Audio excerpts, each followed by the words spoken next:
શ્રી કૃષ્ણ વાંસળી વગાડે છે, ગોપી સાંભળે છે.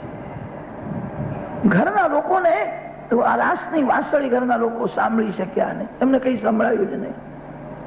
જેનો વાસનાનો પડદો દૂર થયો છે, આજ પણ ભગવાન વાંસળી વગાડે છે, પણ જીવ સાંભળી શકતો નથી. એના મનમાં વાસના છે. વાસનાનો વિનાશ જેણે કર્યો છે એ જ રાસની વાંસળી સાંભળી શકે છે. વિશેષતા તો એ છે, ગોપીઓનું કોઈ નામ લેતા નથી. સુખદેવજી મહારાજે બહુ વિવેકથી કથા કરી છે. કોઈ ગોપીનું નામ નથી મળતું. લિંપંત્યઃ પ્રમૃજંત્યોન્યાઃ અંજંત્યઃ કાશ્ચલોચને વ્યત્યસ્ત વસ્ત્રાભરણાઃ કાશ્ચિત કૃષ્ણાંતિકમ યયુઃ કાશ્ચિત અન્યાઃ અપરાઃ. નામ અને રૂપની જ્યારે પૂર્ણ વિસ્મૃતિ થાય છે, કોઈ ગોપીનું નામ મળતું નથી. બારે ભારે બોલ્યા છે. કોઈ લીપવાનું કામ કરે છે, કોઈ શૃંગારનું કામ કરે છે. એ ઘરમાં લીપવાનું કામ કરતી હતી, રાસની વાંસળી કાને આવી પછી તો હાથ ધોવાનું પણ ભાન રહ્યું નહીં. હાથ છાણથી ખરડાયેલા છે, દોડવા લાગી.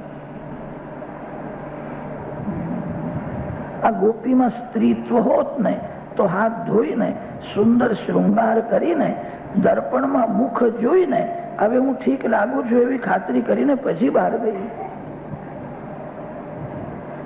કોઈ દર્પણમાં મુખ જોતી જ નથી. હાથ ધોવાનું એને ભાન નથી. એક શૃંગાર કરવા માટે બેઠી હતી, ભગવાનની વાંસળી કાને આવી.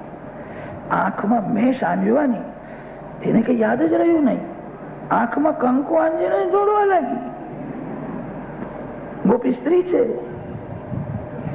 આ શ્લોકોનું બરાબર મનન કરે તો એવું સિદ્ધ થાય છે ગોપીમાં સ્ત્રીત્વ નથી. આ શુદ્ધ જીવ છે જે પરમાત્માને મળવા લાયક થયો છે.